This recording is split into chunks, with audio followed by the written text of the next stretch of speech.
Saludos, saludos, bienvenidos a otra entrega de este matutino Su Mundo. Qué felices estamos de abrir sus mañanas. Gracias por su sintonía a través de este canal 101 y 1101 de Claro. También el canal 46 de Win Telecom, el canal 10 de Telecable Dominicano y todos aquellos amigos que están en sintonía con nosotros en este momento a través de nuestras redes sociales. De inmediato paso a saludar a mis dos galanes de la comunicación, Marino Alcántara y Pedro Galán. ¿Cómo se sienten, gracias, compañeros? ¡Firme! Jueves, antesala del fin de semana. Así es, don Pedro. Gracias, amigas y amigos. Ustedes son los mejores y por eso han elegido al mejor. Matutino Su Mundo de Multimedia Su Mundo, transmitiendo desde la República Dominicana para todo el mundo. Aquí con opiniones, noticias e informaciones con veracidad, para que le lleguen a ustedes las mejores informaciones. Don Pedro Galán, cuénteme, hermano. Firme, así es, Marino, Lorenz, amigos, amigas. Aquí estamos. Gracias, Señor, que dale gracias al Señor. Sí, Señor. Gracias, Señor, por este día, por permitirnos ver un nuevo amanecer. Marino, está complicado el asunto. Está complicado. Mire, yo quisiera que eso suene un tirito en Haití, para que tú veas. Hay muchísimo, Pedro. No, mira, ni ayer ni hoy, ni mañana, que culmine una reunión, tú no vas a escuchar un po. Si tú escuchas un po, hay problema. Sí, sí. Hay un guardacosta en todo lo que es el litoral de Haití, un buque de guerra. Y llegó ayer un general y un subsecretario de Estado para el asunto hemisférico. Están hospedados en Pétionville, en la Rue Panaméricaine, así que se dice. Sí, de Pétionville, la Rue Panaméricaine. La Rue Panaméricaine. Es un hotel ahí que no se puede decir por asunto de seguridad, pero yo sé cuál es. Que tienen un tirito para que tú veas, Marino. No, está todo. Hay una presencia norteamericana ya, y en eso estamos. Pero de inmediato, amigas y amigos de Matutino Su Mundo, pasamos a las informaciones que nos brindará nuestra periodista Lorena Erasme. La Lali de Matutino Su Mundo, aquí la tenemos, adelante. Así es, compañeros, aquí estamos pues en las informaciones de interés nacional en nuestro segmento de lo más relevante, pero de inmediato vamos a hacer contacto en directo desde la ONAMED. Allí Damaris Mercedes pues nos va a dar las informaciones del tiempo. ¿Cómo está el tiempo para este día? Bienvenida, Damaris, a este Matutino Su Mundo. Sí, muy buenos días. Bueno, vamos a continuar con algunos chubascos locales y tronadas en varias provincias, en tanto que la onda tropical ya comenzó a alejarse del país. También el oleaje continúa normal. Las condiciones del tiempo para República Dominicana no presentarán cambios importantes en la actividad de precipitaciones. Sin embargo, la humedad dejada por la onda tropical, unida al viento predominante del este-noreste, provocarán algunos chubascos locales con tronadas desde horas matutinas, principalmente en provincias cercanas a la costa sur y la región noreste. En tanto que en horas de la tarde ya los chubascos con aisladas tronadas serán más frecuentes hacia las regiones noreste, sureste, suroeste y la cordillera central. Las demás localidades del país prevalecerá un cielo brumoso con lluvias, con escasas lluvias. Esto es producto, tenemos polvo del desierto de Sahara y tenemos un sistema de alta presión en aguas del Atlántico Norte que estará limitando las formaciones nubosas. El Gran Santo Domingo se mantendrá con nubosidad dispersa, algunos chubascos pasajeros y aisladas tronadas en hora de la tarde. La temperatura para el Gran Santo Domingo estará oscilando entre los 31 y 33 grados Celsius y una mínima ya en hora de la madrugada o de la noche entre 22 y 24 grados Celsius. Estas son las últimas informaciones del tiempo. Directamente de la División de Pronóstico de la Oficina Nacional de Meteorología, les informó Damaris Mercedes. Gracias, Damaris Mercedes, desde la ONAMED, con las informaciones del tiempo. Pero ahora pasamos al plano nacional, donde la delincuencia continúa golpeando a diversos sectores del Distrito Nacional. Como nos cuenta nuestra compañera Yulisa Reyes, Honduras, La Feria, Bellavista y sectores del entorno son asediados por los delincuentes, sin hasta el momento recibir una respuesta a la seguridad que demandan por parte de la Policía Nacional. Ella se trasladó, conversó con algunos de ellos y nos trae la siguiente historia. Robos de todo tipo se reportan en estos sectores del Distrito Nacional. A juicio de ciudadanos, la delincuencia ha amedrentado a las autoridades. Hay quienes consideran que los policías se benefician de los delincuentes y que por esta razón los atracos van en aumento. Porque la delincuencia lo ha arropado. Y están ahí adentro. ¿A dónde está la delincuencia? ¿No están de los civiles, no? ¿Dónde que están?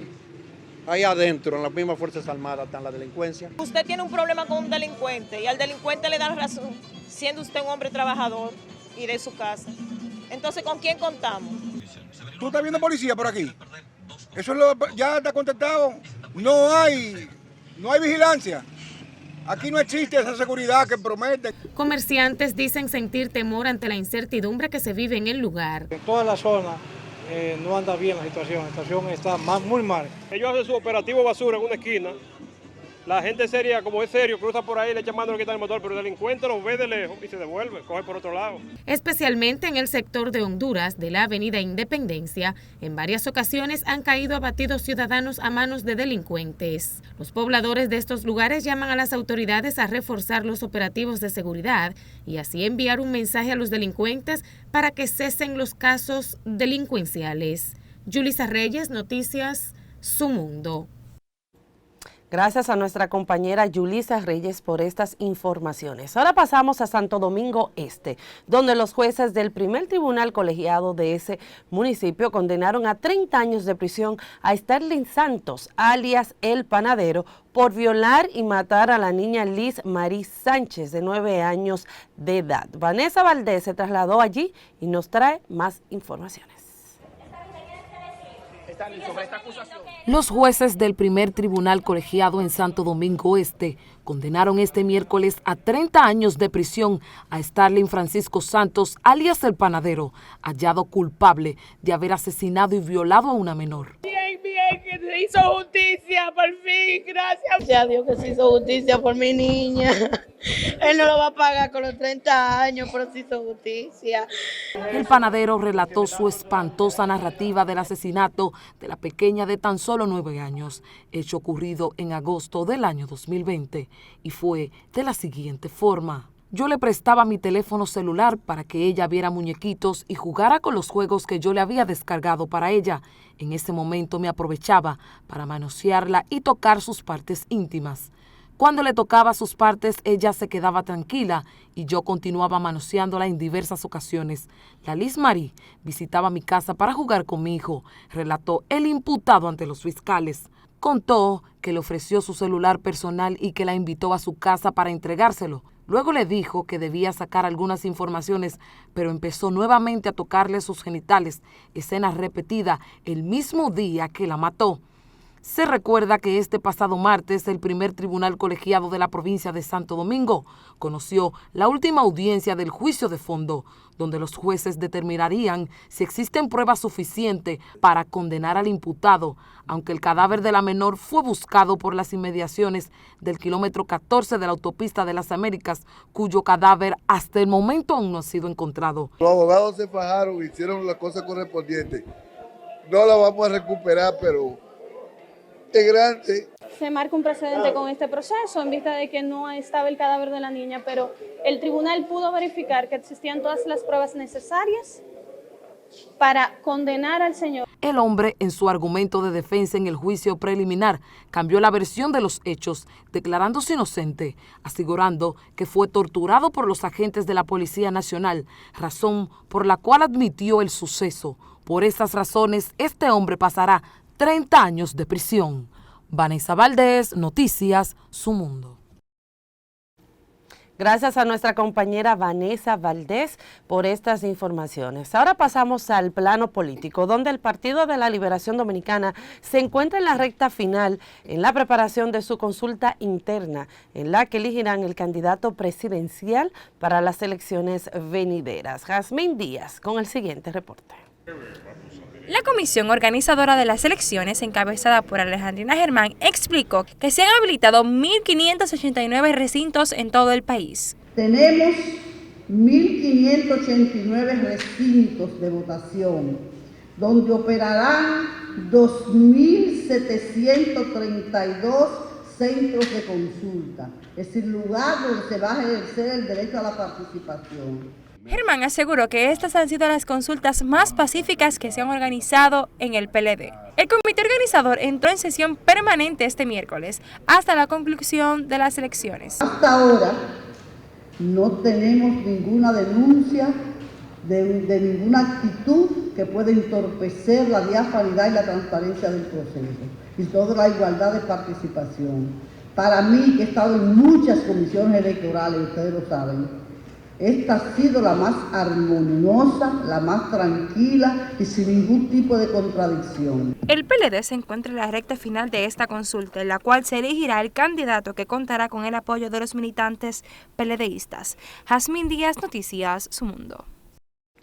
Gracias a nuestra compañera Jazmín Díaz por estas informaciones. Por otra parte, el senador por la provincia de Dajabón, David Sosa, le respondió al presidente Luis Abinader tras la acusación de que boicotea el muro fronterizo. El legislador aseguró que se pretende regalar a gente poderosa una gran cantidad de terrenos ubicados donde se levanta el muro y comprarle a los propietarios a precio de vaca muerta. Yulisa Reyes nos amplía más de esta información. El legislador dijo que el gobernante premia a los militares fronterizos, a quienes calificó como los primeros antipatriotas. David Sosa consideró que el anuncio sobre la compra de diversas maquinarias para fortalecer la seguridad fronteriza no es la solución. Expresó que el presidente Abinader aseguró que en 7 meses el muro estaría listo y a la fecha no hay resultados. Lo que ha traído el escándalo es la situación de unos terrenos que lo quieren coger bajo el alegato de utilidad pública para regalárselo a los poderosos. A las consideraciones del congresista también se unieron otros de diferentes bancadas que consideran que la migración haitiana es una mafia. Que eso es una fábrica de millonarios de los funcionarios consulares y de los funcionarios que tienen la responsabilidad de evitar que penetren de manera ilegal. Se está haciendo una verja de 1.5 metros de altura. Ahí sí hay dinero, señor presidente, de por medio. Claro, eso no va para los pobres, eso va para los negocios. En tanto que el vocero del PRM, Franklin Romero, y Ricardo de los Santos refutaron la posición de sus colegas. Eso lo heredamos nosotros. Lo que está pasando en Haití, de los consulados, esos consulados no son inventos de aquí, ni son creados ahora. Desde que yo nací, vengo viendo este problema de la migración haitiana. Lo que no pudieron resolver eso en 20 años, ahora quieren que el actual gobierno en 26 meses. Son 26 meses lo que llevamos en el gobierno. Los congresistas de la oposición consideran que el primer mandatario no está cumpliendo con lo prometido para frenar la migración desde Haití hacia la República Dominicana. Yulisa Reyes, Noticias Su Mundo. Gracias a nuestra compañera Yulisa Reyes por estas informaciones. Y seguimos con el presidente Luis Abinader, ya que tanto él y el ministro de Turismo, David Collado, encabezaron este miércoles la 28ª edición de la Conferencia de Cruceros de la Florida, donde se reunieron con ejecutivos de cruceros y abordaron los retos de la industria en la nueva normalidad post-pandemia. Wilder Páez con más detalles. La conferencia de Florida Caribbean Cruise Association se realizará del 11 al 14 de octubre y participan 500 representantes de 40 países. El presidente Luis Abinader llamó a la unidad para lograr el crecimiento del sector crucero y garantizó fortaleza institucional. y saben que en República Dominicana cuentan también con un aliado para colaborar juntos en tener un mayor nivel de turistas en nuestra región y también para solucionar juntos cualquier problema que se presente. David Collado, ministro de Turismo, habló del crecimiento del área este año y manifestó las facilidades del gobierno para fortalecerlo aún más. El turismo es la industria de la felicidad y hoy celebramos que estamos ya camino a recuperar los números del 2019 en algunos países y en otros superándolo con creces. En sus palabras de apertura, representantes de la Asociación de Cruceristas de la Florida destacaron la consolidación ganada por la República Dominicana. El evento también reúne unas 14 empresas navieras y más de 60 ejecutivos de cruceros. Wilder Páez, Noticias, Su Mundo. Llegado el momento de analizar y comentar algunas informaciones. ¿Qué tenemos, Marino? Dime. Bueno, hay de todo, pero ¿qué tenemos? ¿Cómo que está esto? Complicado. Complicado. Mira, Pedro, tú decías que la presencia ya de un buque norteamericano en las orillas, digamos, de Haití, ya manda una señal clara de que el gobierno norteamericano y la comunidad internacional está tomando muy en serio la situación haitiana. Yo me voy a fijar precisamente, Pedro, sobre los equipamientos que acaba de adquirir el gobierno de Luis Abinader. Armas militares, porque los helicópteros que se acaban de comprar también unas 21 unidades blindadas para la frontera. Estamos en guerra con Haití. Y lo que había que preguntarse es si el presidente Luis Abinader hizo algún proceso de licitación para la compra de estos equipos. ¿A cómo le salen al pueblo dominicano? ¿Cuál fue la inversión que hubo? Y si el Senado de la República aprobó esto, o lo hizo el presidente motus propio, por los fueros de la ley del poder presidencial. Y digo esto, Pedro, porque si en la República Dominicana ante la crisis haitiana no estamos en guerra y lo que se quiere es vigilar la frontera, lo que el gobierno dominicano debió hacer es tener una asesoría de técnicos que le dijeran que hoy por hoy lo mejor que hay para una vigilancia son cámaras de vigilancia, lo mejor que hay es drones. Los drones salen muy baratos. Pero si finalmente el presidente Luis Abinader lo que quería era comprar helicópteros y tanques blindados, debió haberlo hecho con los norteamericanos, con nuestro principal socio, que son los Estados Unidos.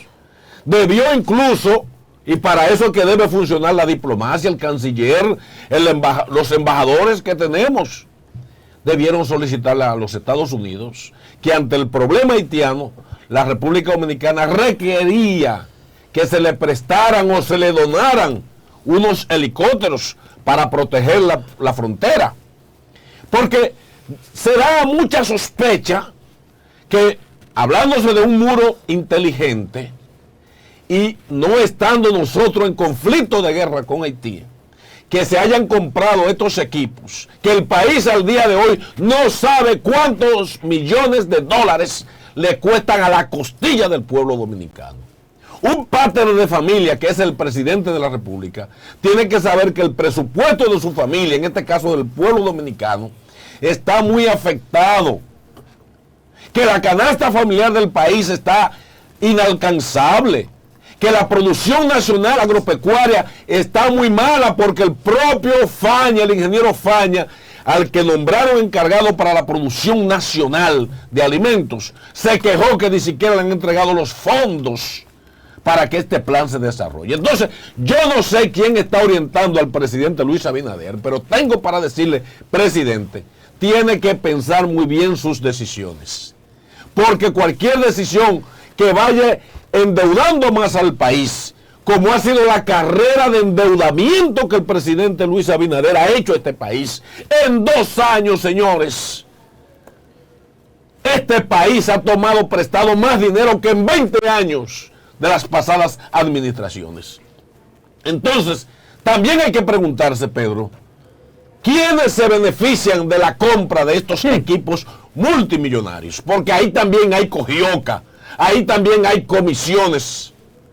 Y también que deben de entender, como decía en principio, que toda compra de equipo y armamento militar, a quien debieran comprársela es a nuestro principal socio, los norteamericanos, que si le decimos que necesitamos equipos para nuestra frontera, nos lo van a facilitar porque Biden nos ha dado millones y millones en donación para el conflicto de Ucrania. ¿Qué le costaba a los Estados Unidos, nuestro principal socio, que si aquí se le hacía un pedimento de equipos militares para vigilar la frontera, donárselo a la República Dominicana? Si ustedes no tenían quien pudiera ir a hacer esa gestión, mándenme a mí que yo voy a Washington. En nombre del país le digo al presidente Biden, estamos necesitando tantos helicópteros. O oriéntenos cuántos drones necesitamos para la frontera. Pero el presidente tendrá que explicarle al país para qué se compraron estos equipos y si son nuevos, porque lo que parecen son guaguas voladoras. Acuérdate, Marino, Lorenz, amigos, que yo siempre he dicho que este no es un país, que esto es un paisaje, donde nada y dejen eso así.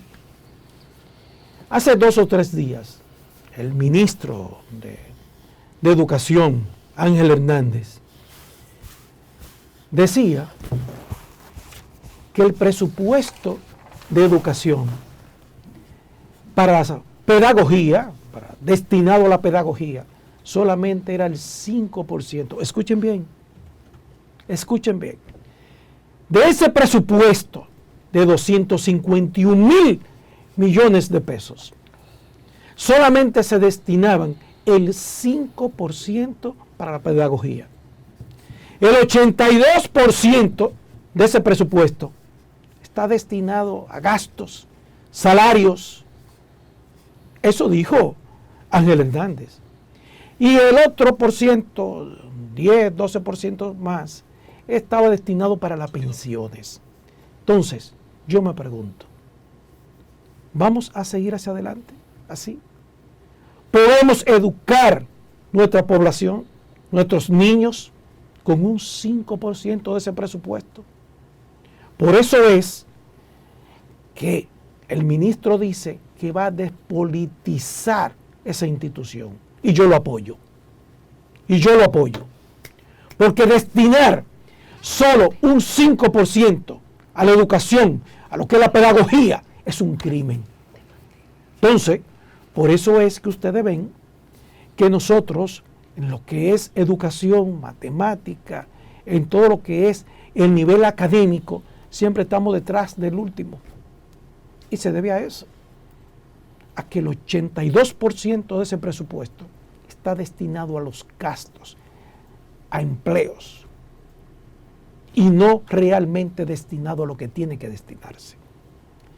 Por otra parte, yo quiero darle mi mano de apoyo a lo que es Hugo Vera en el Istran. No se deje amedrentar, no se deje asustar, no coja miedo, como dice el pueblo. Éntrele con todo, como dice el pueblo, a esos transportistas de Higüey que lo están amenazando a usted, de que si usted toma medidas con ese conductor que se comprobó, se dice que está bajo los efectos de sustancias prohibidas, que estaba conduciendo a alta velocidad, y vimos el video, y lo he visto 1000 veces, y yo nunca vi un camión, otro vehículo que estaba obstruyendo el tránsito para él tomar esa curva como la tomó. No lo he visto. Pero ellos amenazan al Istran de que si se toman medidas en contra de él, van a entregar las licencias, que son más de 2.800 los choferes. Acéptesela. Acéptele la renuncia y la entrega de esas licencias. Y construya usted un cuerpo de choferes turísticos educados, formados realmente para que sean choferes de esas instituciones. Pero yo me pregunto, quiero finalizar con esto, ¿Y quién está cubriendo los gastos de esos 52 turistas que tuvieron ese accidente? Que ya van 4 los fallecidos. El transportista, la compañía, el hotel, no es el Estado que está costeando eso. Entonces, Hugo Vera, póngase los pantalones. Y si ellos quieren entregarle la licencia, que se la entreguen, recíbasela y no se deje asustar. Pedro, pero que diga ahí Hugo Vera que se la juegue también diciendo el boicot que le tienen ahí adentro. Hugo Vera no le han dado el poder que él necesita para hacer lo que tiene que hacer con su equipo de técnicos. Y aquí todo el mundo sabe, Pedro, que Hugo Vera es uno de los mejores técnicos en materia de organizar lo que sería el transporte y no le han dado el poder que tiene. Incluso esos transportistas, ¿por qué no dicen que ellos lo que querían era, tú sabes qué? Que le sigan dando licencias alegres como le estaban haciendo antes? Y por eso que le están por hacer. Quieren volar a Hugo Vera, Pedro, lo quieren volar de ahí. Bueno, ¿qué paisaje la cosa que uno ve en este país es así.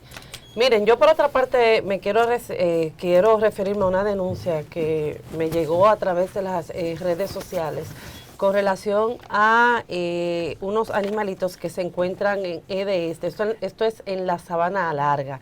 Este de la Sabana Larga en Santo Domingo Este, donde el nuevo director de Seguridad Física, Oscar Maceo Mañón, y también en este caso el director de recursos, Wagner Reynoso, que llegó aproximadamente, me dicen, 3 meses allí con una prepotencia. Ustedes saben cómo son algunos directores que cuando son designados pues llegan con un aire que, imagínense ustedes. Entonces, alrededor de aproximadamente de 15 perros que son que están esterilizados, que están vacunados y que eran protegidos de Josefina Patroni, una animalista que es muy destacada en Santo Domingo Este por la labor que ha venido haciendo. Pues este último, el director de recursos de allí, de Este, de la Sabana Larga, Wagner Reynoso, pues dijo que habían que sacarlo, que él no quería perro mugroso, que él no quería ese tipo de perro, que él no quiere saber de eso, que le quiten eso de ahí, si no iban a tomar medidas, se lo iban a tirar a la calle y que lo iban a envenenar también. Entonces, son de las tantas cosas que uno tiene que ver de personas que no tienen ni siquiera la empatía y el respeto, porque al señor Wagner Reynoso y también a Oscar Maceo, si a ustedes no les gustan los animales, respétenlo. Ahí hay animales que tenían aproximadamente 12 años en ese local. Esto es un tema también de responsabilidad social que deben de tener algunas instituciones y apoyar a la causa y también respetar. Miren cómo ella tuvo inmediatamente que buscar estos animales, aproximadamente 15 tuvieron ayer que sacar, todavía quedan 2 y lo van a buscar, me parece que hoy, por las amenazas que la perla del señor Wagner Reynoso pues había emitido con relación a estos perros que tenían ya allí aproximadamente entre 12 y 13 años, perros que nacieron allí, que ella pues lo desparasitaba, lo vacunaba y lo esterilizaba. Da mucha pena que aquí todavía tengamos este tipo de seres, yo no diría ni seres humanos, porque tal vez los animales tienen más sentimientos que este tipo de personas, pero yo fuera el señor Wagner, en vez de yo venir a amedrentar y lanzar animalitos en la calle, yo fuera él y de una manera u otra me enfoco a que Este trate de llevar luz a Santo Domingo Este, porque aparte de que es una entidad inoperante que no está haciendo el trabajo porque tienen unos apagones en Santo Domingo Este de largas y largas horas, además también de una tarifa eléctrica por las nubes, yo fuera él y me enfoco en eso. Entonces da pena, señor Wagner, que usted llegue como director hace 2 meses con esta actitud. Deja mucho que decir del ser humano que usted es, de usted venir con esa prepotencia. Y recuerde que hay una ley 248-12, que por eso que se tiene que cumplir. Aquí las entidades también tienen que entender que tienen un tema de responsabilidad social. Y sigo insistiendo que da pena más aún cuando se trata de instituciones del Estado que deben de apoyar y que deben de respetar una ley. Pero imagínense ustedes, si en Este ni siquiera se respeta el tema de la tarifa eléctrica, ni tampoco le garantiza la electricidad a Santo Domingo Este, mucho menos van a garantizarle, señores, a que estos animalitos estén allí. Esa es Josefina Patroni, una mujer que está destrozada, que ha luchado tanto para que haya un antes y un después de la ley 248-12 y tenía esos perritos allí protegidos que nacieron allí, muchos de ellos hasta de 12 años, y ella cumplía con todo el perfil que debería de tener un animalito, que ni siquiera saben andar en las calles porque todo era a su alrededor, no molestaban a nadie. Los mismos empleados que me han escrito han dicho que ellos no le hacen daño a nadie, que ellos hasta mismo lo alimentaban. O sea, ya ellos tenían como ya su hábitat allí, pero este señor Wayne Reynoso y el señor Oscar Maceo llegaron con la prepotencia como de quitarlos y que ya había que sacarlo porque son perros mugrosos y hasta amenazaron con envenenarlo. Mucho cuidado, señor Wagner, que la ley también se le aplica a usted, aunque sea funcionario del Estado. No, yo sé quién te va a resolver eso. ¿Quién? Mi candidata preferida al PRM. ¿Quién? Raquel Peña. Bueno. Pedro. Ella resuelve todo. Salud, electricidad. No, hombre, Pedro. Oh. Yo ni nada. Y va a ser ministra del Gabinete de Obras Públicas. También, y del metro. Claro. Y del metro de Santiago Santo Domingo. Que la pongan en obra pública también. Esa también va. Sí. Esa es mi candidata. La Bob Bunny del PRM. Ajá, la que más sabe. Y ha llegado el momento de presentar nuestra primera invitada de este jueves. Ella es Izaskun Rojo, encargada del Departamento de Biblioteca Hemeroteca, y le damos la bienvenida a este matutino Su Mundo. ¿Cómo se siente? Muchas gracias, muy bien, y agradecida de que nos tengan presentes y nos hayan invitado para poder promocionar el evento que tenemos próximamente. Qué bueno. Izaskun, bienvenida. ¿Podría explicarle a nuestro público cuál es su función, qué es una hemeroteca, etcétera, para que la gente entienda? Sí, porque la gente tema. Se confunde un poquito con eso. Bueno, la biblioteca hemeroteca, bueno, lo que sabemos una biblioteca, libros, ¿no?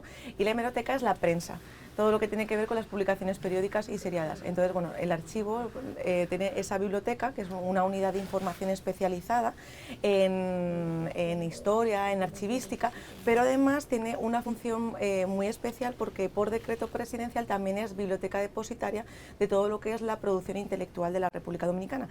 Entonces es una biblioteca que ha ampliado sus miras porque ya todo es como tipo Biblioteca Nacional junto con la Biblioteca Nacional, obviamente, y el Congreso Nacional. Todos los autores dominicanos y las editoras deben depositar 2 ejemplares en estas bibliotecas para que se conserven a futuro la propiedad intelectual, ¿no?, de los escritores dominicanos. Entonces, eso es un poquito. Y la prensa, pues todo lo que son los periódicos y todo lo que tenemos las revistas, que es una de las más importantes que tenemos en el archivo y en el país. ¿De cuándo ustedes tienen esos periódicos? O sea, esos archivos, por ejemplo, eso nos sirve, por ejemplo, para uno buscar una información, una noticia. ¡Qué bueno! Sí, la verdad que es muy importante y muy interesante para todo lo que son los medios de comunicación, periodistas, comunicadores, porque tenemos la prensa desde el año 1821, que fue el primer periódico dominicano, junto con el Telégrafo y el Duende, que fueron los 2 primeros periódicos. Luego hubo un periodo como de estancamiento que no se iba publicando, y posteriormente en el año 1845 volvemos otra vez con el Dominicano, que es otro de los periódicos de los primeros después de de Haití, ¿no? O sea, después de la intervención. ¿Qué hay? Ahora que estamos en una época, digamos, digital, de inteligencia artificial, de archivos en la nube, ¿se está haciendo algún tipo de trabajo para guardar también estos documentos de manera digital? Porque al final el papel es finito, ¿no? Entonces, en ese sentido, ¿qué están haciendo para adecuarse, digamos, que yo no tenga que ir al Archivo de la Nación para tener algún tipo de información de tema investigativo? Bueno, pues el Archivo General de la Nación lleva trabajando muchos años en el tema de digitalización, y desde el año 2008-2009 pues se han ido implementando varias herramientas y bases de datos. En el año 2018 lanzamos un repositorio digital que se llama Fondos y Colecciones Digitales. Ahí tenemos todo lo que son las colecciones específicas de las áreas técnicas a disposición del público a través de nuestra página web. Son más de 30 millones de imágenes digitales que se han puesto a disposición entre libros, unos 10.000 libros, que llegamos el otro día a los 10.000 libros digitales en línea, completamente de acceso gratuito. Tenemos fotos, tenemos mapas, tenemos parte de la parte sonora y audiovisual, los documentos textuales, todo lo que son los documentos de la colonia. Así que tenemos a través de la página web agn.gov.do y la sección servicios, fondos y colecciones digitales. Ahí van a poder acceder a un mundo de información desde el salón de su casa. Excelente. ¿Y de qué manera, por ejemplo, tú sabes que, como dice Marino, ahora mismo estamos en la era digital, donde tal vez si tú quieres una información, yo entro en esta tableta o en mi celular inteligente. O sea, como que se ha perdido, tal vez como el tú ir a una biblioteca o leer esos libros y sentarte y buscar. Yo hace poco yo lo hacía, no tanto tiempo. Entonces, me gustaría saber, o sea, ¿de qué manera tal vez ustedes van a trabajar de la mano para motivar, incentivar a que puedan ir allá a lo que es la lectura, a sentir los libros, a tener como esa cultura de lectura que aquí en República Dominicana yo sé que nuestra juventud no lo aplica? Bueno, es muy buena esa pregunta porque les voy a llevar al evento que vamos a promocionar. Porque justamente una de las principales causas o motivos que utilizamos para motivar e incentivar la lectura, y sobre todo de temas históricos, es nuestra Feria del Libro de Historia Dominicana, que tendrá lugar ya en un par de semanas, del 24 al 28 de octubre, de 9 de la mañana a 7 de la noche. Estaremos en nuestra sede central celebrando esta Feria del Libro sobre la historia dominicana. Y luego aparte tenemos otros programas de lectura, como por ejemplo tenemos un Cita Ciegas con la Historia, que es un club de lectura del archivo, que pues mensualmente nos reunimos y hacemos una lectura de un libro y compartimos las experiencias de lectura sobre temas históricos. Por lo general la lectura de temas históricos es un poco complicada, sobre todo para llevar a la gente joven, como bien ustedes explicaban, pero es verdad que necesitamos llevar la historia de una forma diferente, y a través de este club de lectura, teniendo a muchas personas que puedan ser partes y protagonistas de contar la historia también, pues nos acercamos un poco más a las generaciones, a las nuevas generaciones, o las que van a hacer el cambio generacional, ¿no?, como se suele decir. Y bueno, esta Feria del Libro, que va a ser próximamente, pues bueno, es uno de los mejores momentos, porque no solamente convive ahí lo virtual con lo impreso, ¿no? Así que vamos a tener más de 25 casas editoras y librerías que van a venir tanto de la ciudad de Santo Domingo como de los pueblos, porque este año está dedicada a la historia local y las comunidades, a un esfuerzo que hace el archivo también de llegar, o sea, como descentralizar un poquito, ¿no?, el archivo en la capital y llegar a toda la República Dominicana. Qué bueno. Sí, en ese sentido, yo recuerdo que en los años 80, 90, casi hasta el 2000, la actividad intelectual investigativa, siempre los intelectuales estaban muy metidos en el Archivo Nacional investigando. ¿Ha disminuido eso o usted cree, o ha aumentado ahora con lo digital la presencia, la demanda, si se quiere? Bueno, la investigación está a la orden del día. Yo creo que, de hecho, los datos de acceso a las plataformas digitales que tenemos nos avalan. Por ejemplo, en esto, mensualmente, a través de nuestra plataforma digital, estamos recibiendo cerca de 16.000, 17.000 visitas, solamente a una de las plataformas que tenemos, que es el repositorio digital, con los libros, con los documentos textuales, como les comentaba. Entonces, digitalmente tenemos muchos usuarios, además, que se acercan a nosotros vía teléfono, vía correo electrónico, para poder acceder a la información. Y luego presencialmente tenemos que ampliar dentro de poco la sala de atención al usuario, porque ya se nos hace pequeña por la cantidad de personas que vienen. No solamente estudiantes, que tenemos cerquita la UAS, sino también un montón de intelectuales, estudiosos, investigadores del país, y otros que vienen tanto de la diáspora, que están estudiando en universidades internacionales, o autores extranjeros que están estudiando sobre la República Dominicana. Cada vez son más personas que se acercan a nosotros, y también es un motivo, pues, de celebración y alegría para nosotros, porque se sabe que la información se está utilizando. Exactamente. Por otra parte, con relación a la actividad, me gustaría que usted especificara, por ejemplo, si pueden ir escuelas, colegios, universidades, si es gratis, si no es gratis, si hay que pagar, claro, tal vez algo mínimo, si van a estar abiertos de tal a tal hora, o sea, para que nos hable un poquito más, para que el público pueda saber y pueda compartir. Así yo voy con Marino y con Pedro, se lo prometo. Claro que sí, les tengo que ver por allá. Sí. Pues sí, la Feria del Libro será del 24 al 28 de octubre, en horario de 9 de la mañana a 7 de la noche. Es un evento completamente gratuito, abierto a toda la ciudadanía. De hecho, hay muchas actividades focalizadas en todo lo que son jóvenes, estudiantes, niños y niñas de escuelas públicas. De hecho, una de las actividades principales son los recorridos por todo lo que son los espacios del archivo y bueno, tendremos una agenda de actividades muy heterogénea para todos los públicos, desde puestas en circulación, tenemos varios paneles, hay un panel específico que están invitados también, bueno, a todos, pero específicamente a este, que es el día 27, que va a ser don Roberto, el director del archivo, junto con Edwin Espinal y Fran Moya Pons, tendrán un panel bastante interesante sobre el motivo de la feria, ¿no? La historia local y las comunidades. Y bueno, a partir de eso, pues eso, proyección de cortos y documentales, talleres para niños, talleres para adolescentes y jóvenes, cuentacuentos, o sea, tendremos muchas actividades destinadas a la animación, a la lectura, o sea que es una feria muy miscelánea, pero también muy focalizada para difundir y hacer llegar la historia por diferentes vías a toda la ciudadanía. Qué bien. ¿Y ustedes tienen algún tipo de acuerdo con el Ministerio de Educación, con el gobierno, para que, digamos, los liceos, los colegios, incentivar en ellos, digamos, un acercamiento? Porque la lectura cada día es menos, la gente solo quiere dar like y anda a una velocidad astronómica. ¿Qué están haciendo en ese sentido? Bueno, pues estamos trabajando de la mano con varias personas del Ministerio de Educación para hacer algunos proyectos destinados al fomento de la lectura y lecturas históricas. Ahora mismo estamos trabajando en un proyecto piloto para ver si en un futuro podemos como extenderlo a todos los centros del país. Pero bueno, todavía como es un poco, no podemos como adelantar mucho porque son experiencias iniciales que estamos haciendo y bueno, esperamos que poder contar con todo, pues con todo el apoyo no solamente del archivo, sino también de todos los profesores, maestros, directores de esos centros escolares, para que nosotros podamos llevarles pues eso, la lectura de la historia y el estudio de la historia de forma diferente, ¿no? Un poquito más dinámica, más cercana. Tenemos también nuestra colección de clásicos juveniles, ¿no?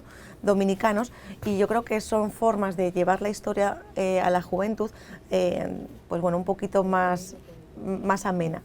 Ok, entonces mi pregunta iba, ya para finalizar, mi pregunta iba acorde a la de Marino. Se han tenido apoyo del gobierno central, en este caso con Cultura. También ha habido un acercamiento porque directamente con el Ministerio de Educación, pero Cultura también para motivar a lo que es el tema de la lectura y eso. ¿Han tenido algún acercamiento? Sí, claro, el Ministerio de Cultura siempre nos ayuda y nos apoya, sobre todo en el tema de la promoción, difusión, todo lo que son soportes específicos para poder sacar adelante un trabajo como este. Pues claro que siempre son entidades e instituciones que van de la mano junto con el archivo. Siempre apoyo y otras entidades e instituciones, por ejemplo, tenemos la DGCine, tenemos también la Cinemateca Dominicana, o sea, todas las entidades de cultura intentan, pues bueno, aliarse junto con nosotros y colaborar en este sentido. Así que estamos muy agradecidos por esos apoyos que nos brinda todas las instituciones del Estado. Qué bueno. Bueno, Izaskun Rojo, gracias por haber estado con nosotros, seguir motivando a la lectura y que vayan a esta actividad el próximo 24 al 28 de octubre. Esto es en la Biblioteca Hemeroteca, ¿verdad? En el Archivo General de la Nación. General de la Nación. Allí pueden disfrutar de esta actividad. Van a haber otras comunidades también que van a venir a nivel local. O sea que va a ser muy interesante, Marino. Tenemos que ir. Bueno, sí. Ahora me entero que hay un Ministerio de Cultura en el país también. Qué bueno. Bueno, gracias, Izaskun, por haber estado con nosotros. Hoy es momento de presentar nuestro siguiente invitado. Él es el doctor en educación Julio Baleiro, un maestro, y con él vamos a hablar interesantes temas sobre la educación en nuestro país, cuáles son los retos, cómo estamos actualmente. Le damos la bienvenida a este matutinoso mundo. Maestro, doctor, bienvenido. Gracias por la gentil invitación y para mí realmente es un gran placer poder compartir con usted y con su audiencia que lo sigue en este programa. A la verdad que sí. Gracias por estar con nosotros. Profesor, maestro, ¿usted pudiera explicarnos así brevemente qué significa conceptualmente atención psicosocial? Mira, eso es un centro que estoy coordinando en el INTED a partir de febrero de este mismo año y que INTED lo creó y que surgió, digamos, a partir de un proyecto de muchos años, pero se aceleró a partir de todo un proceso de acreditación que la universidad siguió, y sobre todo en la carrera de psicología, y que finalmente se concretó como ese centro de atención psicosocial. El centro de atención psicosocial lo que pretende es ofrecer un servicio a la comunidad de bienestar y de felicidad, de prevención de lo que pueden ser problemas de salud mental. Ustedes saben que con la pandemia el tema se ha complicado mucho, más de lo que realmente se pudiera uno imaginar. Realmente hay muchas situaciones de... Toda la incertidumbre de la pandemia generó mucho problema de estrés, mucho problema depresivo, mucha tristeza. Y eso impactó a todos, no solamente a todo el mundo, se puede decir en la escala social a todo el mundo. Yo creo que el hecho de que de buenas a primeras, aquel viernes de 13, nos mandaron para la casa y nos dijeron, no, váyanse a su casa, que hay que confinarse, no nos imaginábamos, porque yo recuerdo cuando salí de la oficina, yo dije, bueno, nos vemos la semana que viene, porque eso era una cuestión de días, no, 2 años. 2 años confinados, y el impacto que eso trae es muy grande, porque problemas que venían ya desde hace tiempo, entonces el confinamiento lo que hace es que lo exacerba, los saca, ¿no? Y entonces el centro lo que quiere y lo que pretende es justamente ofrecer un servicio a la comunidad del entorno, pero también a la comunidad interna, de darle herramientas para que puedan manejar todo lo que son sus emociones, todo lo que son sus problemáticas en el campo de la salud mental. Y esa es la idea que tiene el centro. De hecho, hemos estado concentrados en lo que estamos en un proceso de habilitación con salud pública para poder ofrecer el servicio en la comunidad, porque pretendemos ser un centro de servicio de primera línea comunitario, en lo que eso se va haciendo, que lo estamos haciendo y vamos rápido. Estamos haciendo un proceso de atención terapéutica a los empleados de la institución. Y a la verdad que no, yo creo que hacía falta. Es un poco esa la idea de este centro. Qué bueno. Maestro, en este sentido, ¿cómo vamos? Según lo que usted ha podido palpar, el lunes se celebró el Día Mundial de la Salud Mental, y me gustaría saber cómo está República Dominicana en este sentido, el trabajo de las autoridades, ya usted bien lo ha dicho, pero ¿cómo vamos actualmente? Hemos visto una tasa de suicidio que cada vez va en incremento, hay una falta de tolerancia, hay una reacción negativa, impulsiva por parte de algunos ciudadanos. Usted que ha palpado, ¿cómo vamos? Mira, yo creo que realmente el confinamiento y todo el tema que nos trajo el COVID con sus secuelas de incertidumbre, digamos que ha acelerado muchos procesos que estaban ahí. Por ejemplo, se habla de que ha aumentado la violencia intrafamiliar, eso es un tema muy serio, muy complicado, porque afecta al núcleo fundamental de la sociedad. Realmente, como tú señalas, efectivamente se habla de que hay un aumento de la tasa de depresión y de suicidio. Eso también es muy complejo, porque incluso nosotros vemos que el impacto en términos de los procesos, digamos, de tristeza, depresión, ha impactado también de manera significativa a los jóvenes. Un dato muy curioso en las estadísticas, eso se da también a nivel internacional, es que en este impacto, sobre todo con el tema de la depresión y suicidio, es mucho mayor mayor en el caso de la mujer que en el caso del hombre.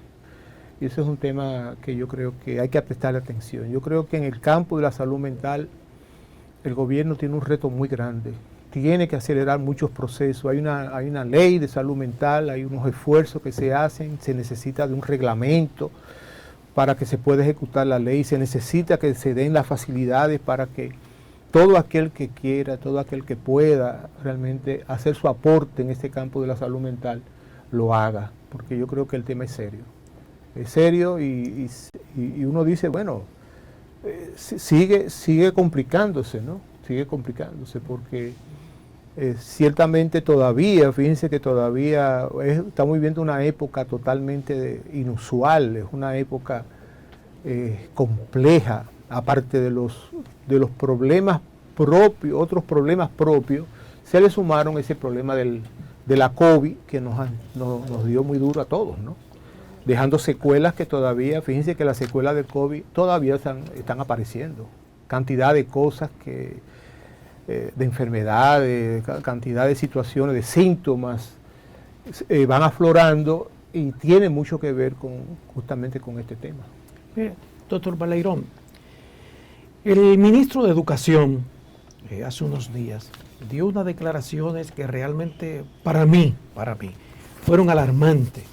Alarmante porque la desconocía y estoy totalmente seguro que gran parte de la población pues la desconocía también. Él decía que del presupuesto del Ministerio de Educación solamente el 5% estaba destinado a pedagogía, o sea, a la educación. O sea, no entiendo. Explíqueme usted que tiene un doctorado en educación.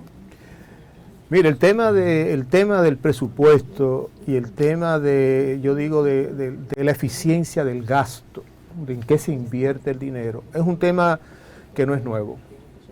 Había mejorado por muchos años, recuérdense que por muchos años el presupuesto de educación era ínfimo. Apenas llegamos a un momento inclusive que en términos del PIB llegamos al punto 96. O sea, eso hace ya unos años, los años 80, acuérdense los años 80, la famosa década perdida, llegamos incluso a tener un porcentaje muy bajito de inversión en educación. Cuando se da el hecho de que el gobierno decide de que se cumpla con la ley y se le otorgue a educación el 4% del Producto Interno Bruto, o, dependiendo de cuál fuera más favorable, el 16% del presupuesto nacional, entonces empezamos un proceso nuevo. Pero yo recuerdo, participé en un panel y como yo tenía ya muchos años en educación, y eso fue muy a inicio que se otorgó el 4%, es decir,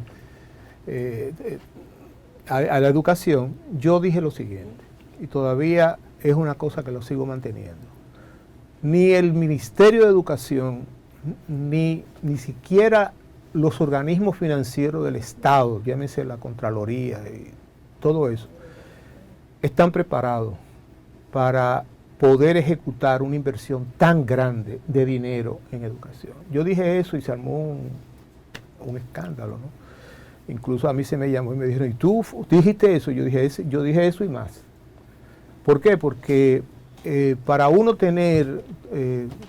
poder manejar tanto dinero, tiene que tener muy claro hacia dónde se van a dirigir las cosas. ¿Y qué sucede? Y eso fue también parte de la declaración. De pronto el Ministerio de Educación se convirtió en un gran ministerio de compras. Recuérdense que en educación, cada vez que se va a comprar, son millones, porque son millones los niños que van a la escuela. En este momento son 2.8 millones de niños que van a la escuela, ¿no? Claro, el COVID impactó y bajó esa cantidad, pero anda por encima de los 2.6 millones, de los cuales casi 2.2 son del sector público. Entonces, cuando usted dice, vamos a comprar mochilas, ¿de qué estamos hablando? De millones de mochilas. Cuando usted dice, van a comprar pares de media, cuando usted dice, van a comprar zapatos, por decir esas cosas, ¿no? Pero cuando decimos, hay que imprimir libros, hay que hacer materiales didácticos, también son millones. Y eso es un tema muy serio, porque en el presupuesto inciden muchas cosas. Hay demasiados intereses que comienzan a incidir en el manejo de ese presupuesto. Y intereses que no son solo de la interioridad del ministerio, sino también de la exterioridad del ministerio. O sea, todo el que de alguna manera ve una oportunidad de hacer negocio se va a acercar a eso. De hecho, el ministro lo acaba de decir por su cuenta de Twitter, nos tiene acostumbrado, que él habla mucho por esa vía, llegó a decir inclusive que el presupuesto se fue al zafacón. Sí. Y se fue al zafacón y yo creo que hay que entender muy bien lo que él quiere decir. Mucho dinero, pero los aprendizajes no avanzan. O sea, los niños no han aprendido más a pesar de esa inversión. Y es porque Si se fijan en el movimiento del gasto, yo escribí un artículo que se me pidió de la revista iGlobal. Yo escribí un artículo y utilicé la fuente directa del Ministerio de Educación, o sea, los informes de cómo se distribuye el gasto en educación. Y aunque había mejorado sustancialmente a partir de 2013, 2014, había mejorado con respecto a los años anteriores, había una inversión en la parte, como mencionas, pedagógica, que es la parte de inversión, de cerca del 35%. Sin embargo, cuando nos aproximamos al 2020, hay que ver esa curva, eso es interesantísimo, ya anda por el 7% nada más en la parte de inversión, en la parte que es lo sustantivo. Lógicamente, el que escudriña en el presupuesto de educación y escudriña en la ejecución del presupuesto se da cuenta que un porcentaje muy alto es salario. Es salario. No sé si ustedes lo vieron, que el ministro de Educación dice, me he encontrado con una sede central donde hay 8.000 personas, muchas de ellas no tienen dónde sentarse, y eso uno lo ve, uno va al ministerio y se encuentra con mucha gente y uno dice, ¿qué? ¿Son visitantes? No, son personas que trabajan ahí, pero no tienen ninguna función ahí. Bueno, qué pena. No tienen dónde sentarse. Entonces encontró en el mismo despacho 100 y pico de personas, dice que encontró en la parte judicial unos 200, y uno dice, bueno, así es, ese es el problema, justamente, ese es el problema. Dice que el 82%. Y si le decimos a ustedes del ministerio, o sea, de la sede central, vayámonos a un distrito y veamos cuál es la proporción que hay entre el personal administrativo del personal técnico. El distrito educativo en el sistema educativo dominicano juega un papel fundamental, porque el distrito debe ser el órgano que le dé acompañamiento y supervisión a la escuela. Por tanto, digamos, ese ojo, es como ese estetoscopio que el ministerio tiene para ir mirando cómo van las cosas, cómo van avanzando las cosas en cada escuela. La escuela es la razón de ser de la educación, porque ahí es donde están los muchachos. Se supone que en la escuela es donde los muchachos van a aprender, van a desarrollar las competencias que le van a servir para vivir en la vida, para vivir en el mundo, para trabajar, para ser felices, ¿no? Y el distrito juega un rol fundamental. El distrito debe estar acompañado por su regional, que es ya una instancia más grande, son 18 regionales y alrededor de 140 distritos educativos. Pero cuando usted va a la estructura que tiene que ver con el personal en los distritos y en la regional, se va a encontrar con el mismo problema de la sede central. Una nómina súper abultada de gente que no tiene nada, que no hace nada. Es más, yo digo que hay situaciones, porque los distritos son oficinas muy pequeñas, que al final de cuentas, tanta gente lo que hace es que entorpece el trabajo que se hace ahí. Y lamentablemente ese ha sido uno de los destinos del 4% en educación, lamentablemente. Por eso se ha hablado tanto de la calidad del gasto. O sea, si no logramos mejorar esa inversión en términos de en lo que debe invertirse, entonces la escuela y la educación no van a cambiar. Y eso es un reto muy grande que tiene la educación. Profesor, maestro, se está diciendo que el dominicano parece que es violento por naturaleza. Eso, se está vendiendo ese cliché. Y ustedes están hablando de atención psicosocial. ¿La violencia es congénita al ser humano, es inherente, o hay políticas del Estado generadora de esa violencia desde el punto de vista, digamos, psicosocial?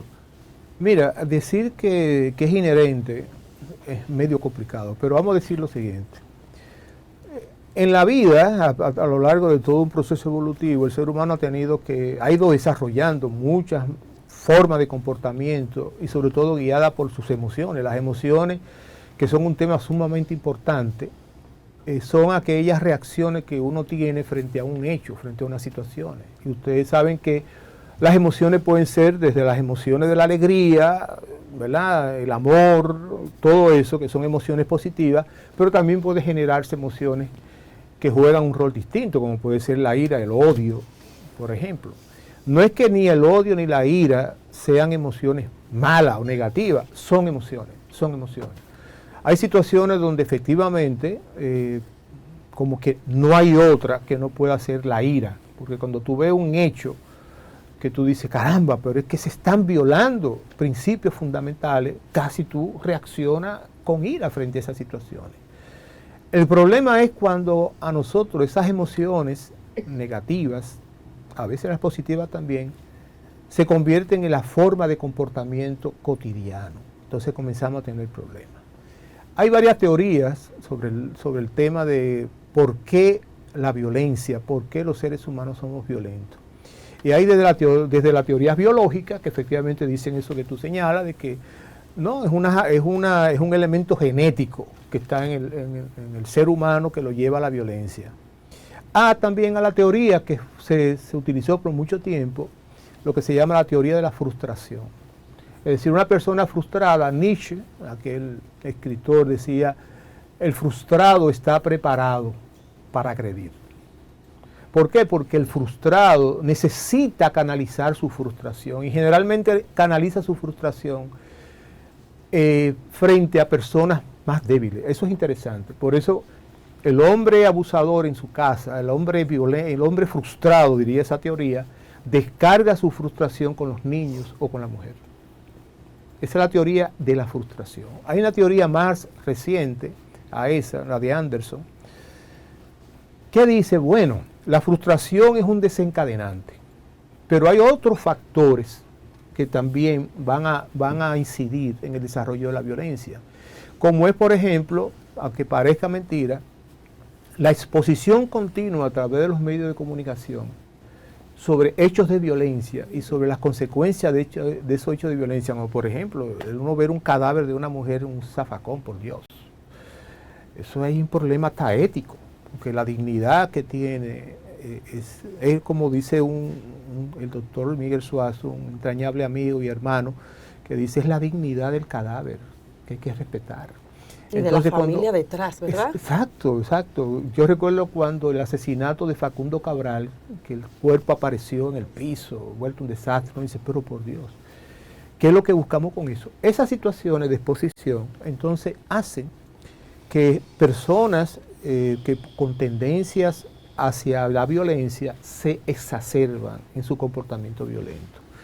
Por eso hay que manejar muy bien, no solamente que hay que crear programas, yo digo que desde la educación hay que trabajar el tema, que son los temas de las emociones, hay que trabajarlo desde la primera infancia, pero también hay un trabajo que hay que hacerlo en términos de políticas públicas en el ámbito de el comportamiento violento. Fíjense, por ejemplo, un factor que genera muchas situaciones que pueden desembocar en violencia, el desorden de tránsito. Usted sale por la mañana y ya usted sale predispuesto. Ay, doctor. Usted sale predispuesto porque usted sale casi a pelear. Ay, maestro. O sea, hay personas que lo dicen, salgo con el cuchillo entre los dientes, porque para tú poder realmente manejarte es difícil porque es un caos. Y todo el mundo tiene el derecho, es el derecho de todo el mundo a decir, tengo que llegar a mi trabajo temprano, o tengo que llevar a mis hijos a la escuela temprano, o tengo que hacer la diligencia, o tengo que llegar al sitio que quiera llegar temprano. No, pero que el caos es muy grande. El caos generalmente genera mucha incomodidad, y si tú le dices a eso y se te dañó el aire del carro, entonces el calor, son todos factores que hacen que uno pierda, digamos, los controles en términos de sus reacciones emocionales. Por eso yo digo, y para inclusive relacionarlo con el tema de educación, yo digo, las situaciones que estamos viviendo hoy que yo planteo dos grandes situaciones. Una que viene desarrollándose desde los años 80, que es todo el impacto que ha tenido en la vida de nosotros, los seres humanos, todo lo que tiene que ver con la tecnología, el conocimiento. Para mí eso es un factor fundamental. Yo digo que, fíjense que ustedes recordarán, cuando ustedes estudiaron en la universidad, eso yo lo recuerdo perfectamente, yo entré a la universidad en el año 69, y lo recuerdo que siempre muchos profesores tenían un librito debajo del brazo. ¿Por qué? Porque el conocimiento era privado. Era privado. O sea, ¿dónde uno encontraba la fuente de los conocimientos? Había que irse a la biblioteca. En nuestras universidades las bibliotecas no se caracterizaron por ser una buena fuente. En la UAS realmente aquello era un tremendo problema. La UNFU construyó una gran biblioteca y así la Biblioteca Nacional, pero cuando uno llega hay muy poco que encontrar ahí, o había muy poco que encontrar. Entonces, ¿qué sucede? Que el conocimiento era privado. Yo siempre decía, ¿cuál será el librito que el profesor tiene debajo del brazo? Porque de ahí que sale el conocimiento, de ese librito.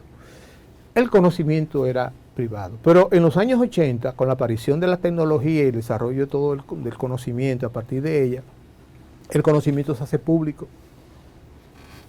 Ya el conocimiento es público. Usted quiere saber sobre cualquier tema. ¿Qué es lo que usted hace? A googlearlo. Usted va a Google y ahí desde un teléfono inteligente, una tablet, una computadora, usted tiene acceso al conocimiento. Entonces, ¿puede la escuela seguir pensada como que el conocimiento esté en un libro de texto? No es imposible. Y yo no soy de la gente que se suscribe a la idea de llenar a la escuela de tabletas y de cosas de esas. No. Es reconocer que el conocimiento se ha hecho público y que hay demasiadas vías de acceso al conocimiento. Entonces la escuela tiene que reestructurarse. Lógicamente los libros de texto juegan un papel fundamental, sobre todo, y eso tiene una doble, uno puede verlo de muchas maneras. Un libro de texto es fundamental porque es la guía del maestro, pero sobre todo de un maestro con todo mi aprecio y con todo mi respeto que le tengo al maestro, porque yo soy un maestro en sentido general mal formado. Entonces, ¿qué sucede? Esa guía se hace imprescindible si el maestro no tiene toda la formación, no ha logrado adquirir todas las competencias que son necesarias. Necesita esa guía para poder trabajar en el aula.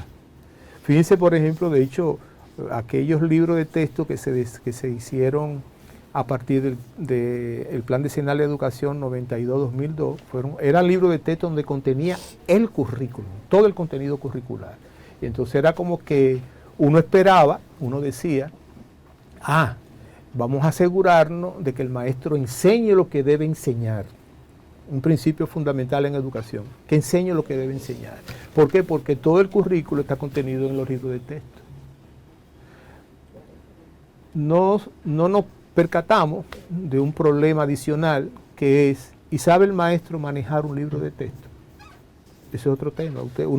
Cualquier persona diría, bueno, él debe saber manejar un libro de texto. Yo siempre relato un caso. Yo llegué a una escuela, yo siempre, cuando salía, a veces pasaba por una escuela, me detenía y visitaba la escuela. Y había una escuela de primaria, había un maestro que empezaba en ese momento a dar sus clases. Me presenté, por supuesto, a la dirección y pedí permiso para caminar por la escuela.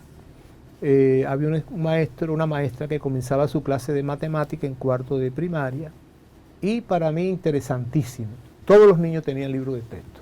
Y yo decía, bueno, qué bien que todos los muchachos tienen libro de texto.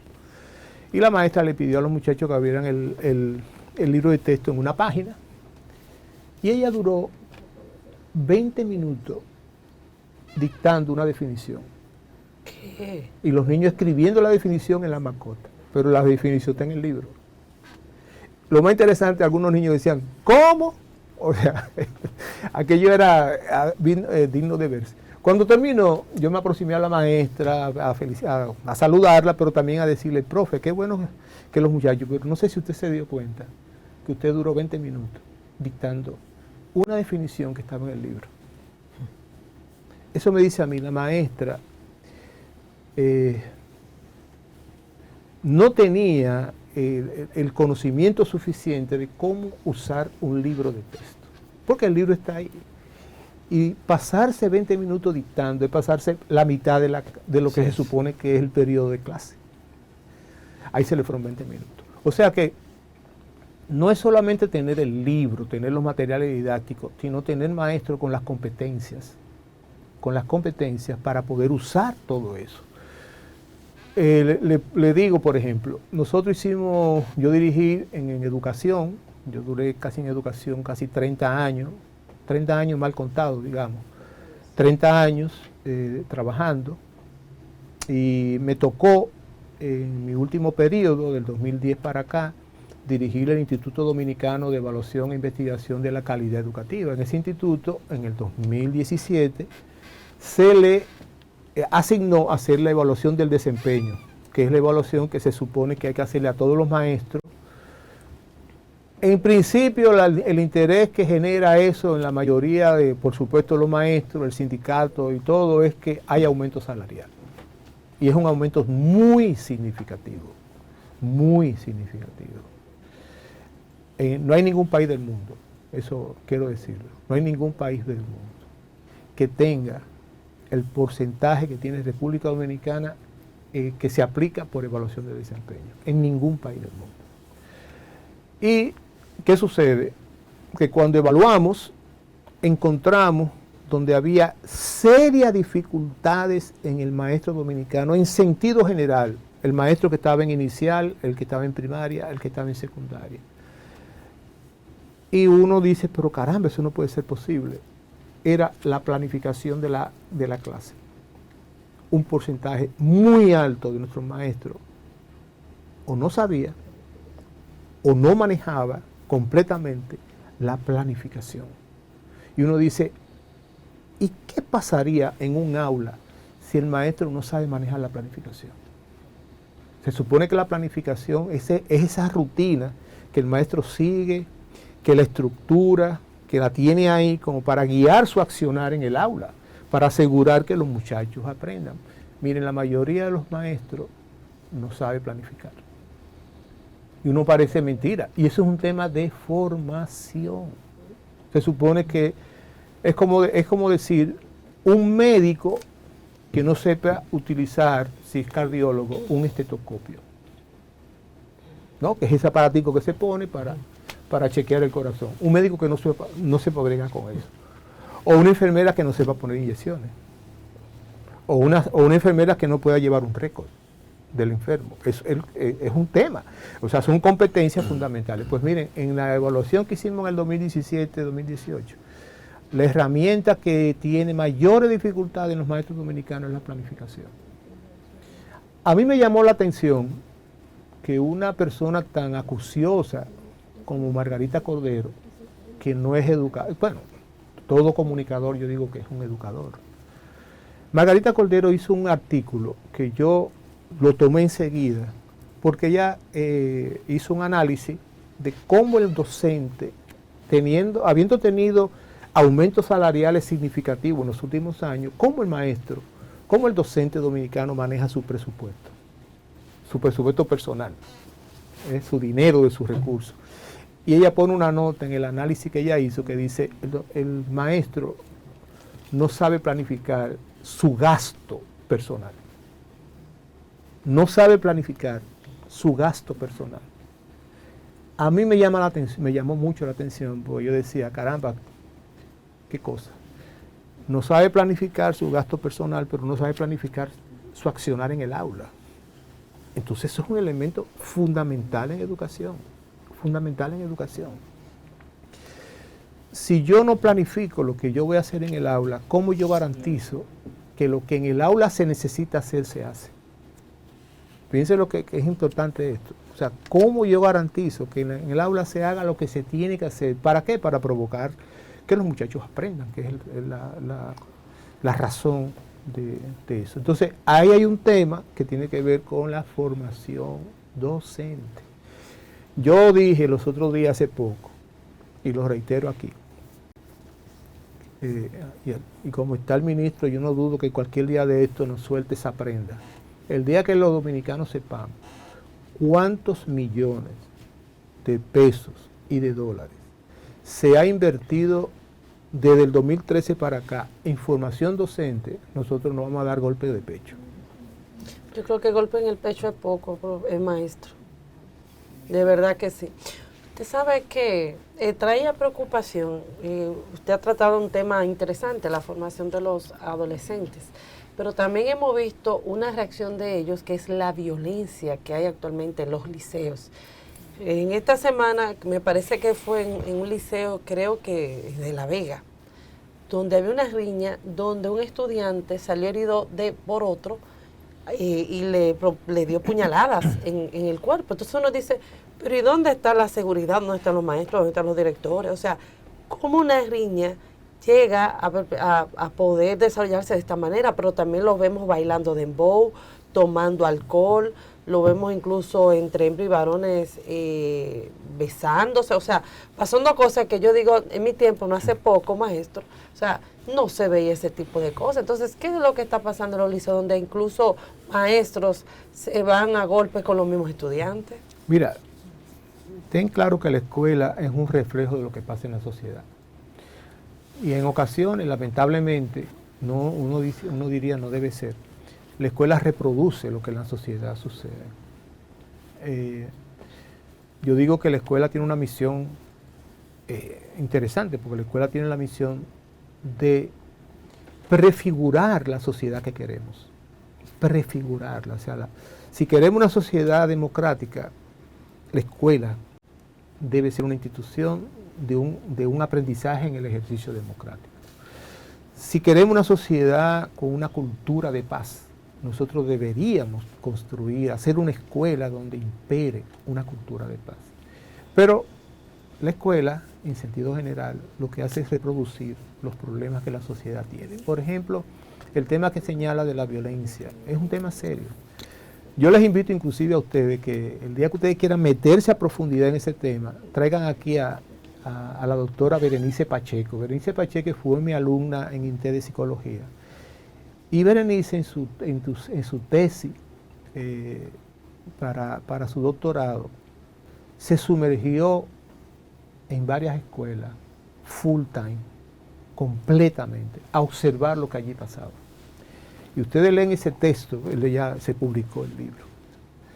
Lee ese libro y uno dice, caramba, pero es un tema muy serio, porque la escuela, en sentido general, no todas las escuelas, hay escuelas aquí que uno va y uno dice son modelos, pero en sentido general, la escuela está casi organizada para generar una cultura violenta. Y entonces ella decía, y pone relatos tremendos de esa violencia que se vive en el día a día en las escuelas. Incluso, por ejemplo, un hecho, aunque eso es muy baladí, pero es un hecho, para que tú veas hasta lo que son objetos de violencia, el pincho. El pincho que tú te pones para el pelo, ¿no? Bueno, algunas muchachas, y ella lo pudo observar, algunas muchachas, el pincho, le quitan la cabecita de cera, ¿verdad?, que tiene ahí, le quitan, y le ponen jabón de guava. Y cuando con ese pincho le hacen así a la mejilla o al brazo de una persona, la cicatriz no cierra. ¿Qué? Con jabón de guava.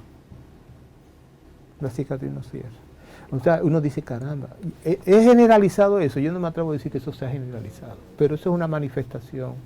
Para hacer daño, o sea, lo que hacen es... Entonces uno dice, ¿cómo no somos capaces de detenernos a pensar en ese tema y crear mecanismos para que la escuela funcione como, en términos generales, en la escuela funcione una cultura de respeto, una cultura de paz? Yo digo que como la realidad social es tan compleja y nos vive invadiendo de cosas, o sea, la violencia está metida en la casa a través de la televisión, o sea, la mayor parte de las películas que nos llegan a través de todos los medios y recursos que hay, tiene mucho elemento de violencia.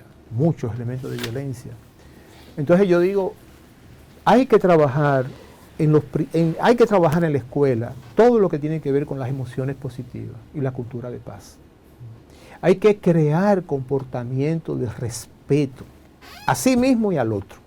Pero eso empieza desde los primeros grados. O sea, yo digo que el niño cuando está en el nivel inicial, los otros días no, hace un par de años yo mencionaba eso y alguna gente me decía, pero ¿y tú crees que eso sea posible? Yo digo, hay que hacer una cultura, una pedagogía de la ternura. ¿Qué significa una pedagogía de la ternura? Que el niño y la niña aprendan desde que comienzan a entrar a la escuela a los 4 o los 5 años a identificar sus propias emociones, a conversar sobre sus propias emociones, a compartir sus emociones con los demás. Maestro, mire, el tiempo casi ya no va a dar porque está cargado mucho el tema como a culpar al maestro porque no tiene, digamos, las capacidades ni la formación. Pero ¿no será, profesor, maestro, que estamos tratando de educar con sistema lineal en una sociedad que va a un ritmo de exponencialidad? O sea, el maestro de hoy es un nuevo sujeto y el estudiante de hoy en esta sociedad, como hemos dicho, de la inteligencia artificial, plantea una nueva manera de aprender y de desaprender. Entonces, frente a esta nueva modalidad, estamos frente a un tema sistémico. El sistema, si no da un salto como sistema, el maestro se va a quedar, digamos, como víctima también del sistema. ¿Usted no ha pensado que todavía seguimos lineal en una sociedad que ya va en la exponencialidad del conocimiento? Sí, es lo que intentaba señalar con decir la escuela tiene que transformarse, porque el mundo que nosotros vivimos hoy no es el mundo que vivíamos hace 5 años, por decir un tiempo. No hay que transformar radicalmente la formación del docente, hay que transformar la escuela, hay que transformar el sistema educativo. Tenemos un sistema educativo que lamentablemente lo hemos ido adornando de cosas que lo único que producen es gasto, pero no producen aprendizaje. Yo digo que un niño que aprende, y voy a tomar eso de un libro que hace mucho tiempo trabajé, de Peter Senge.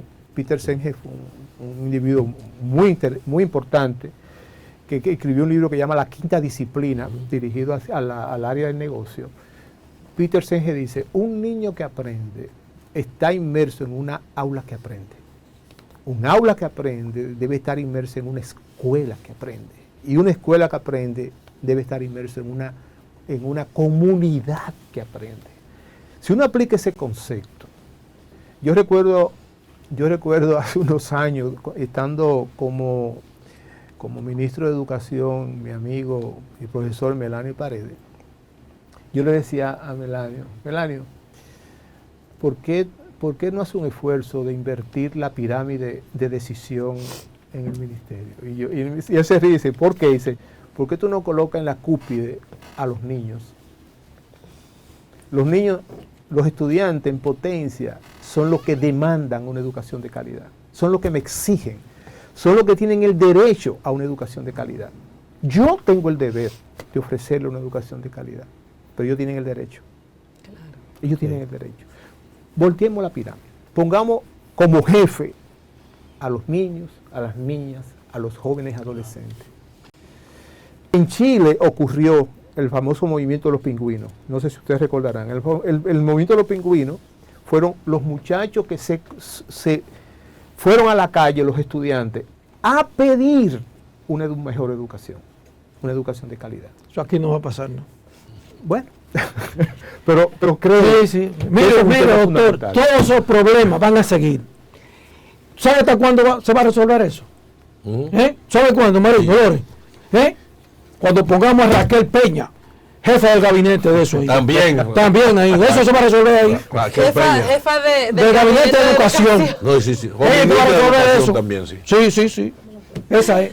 Bueno, maestro, gracias por haber estado con nosotros. Julio Baleirón, muy bueno, de verdad. Ha arrojado informaciones muy detalladas que a veces le pasan el maquillaje, pero él fue bastante claro de la realidad educativa que estamos viviendo en nuestro país. Es muy lamentable y triste, porque la educación es la base para el desarrollo del mismo, de una nación, y por lo que vemos estamos muy feitos para la foto.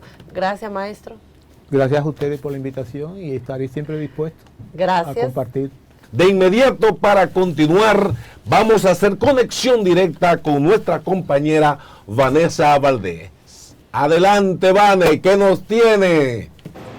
Saludos, buenos días a todo el equipo de Matutino Su Mundo. Así es, en el día de ayer, el primer tribunal colegiado de Santo Domingo Este condenó a 30 años a Starling Francisco Santos tras ser hallado culpable por asesinar y ocultar el cadáver de una niña de tan solo 9 años de edad, que por razones legales vamos a emitir el nombre. Vamos a tratar de conectar en esta mañana con los ciudadanos para saber su opinión respecto a esta condena.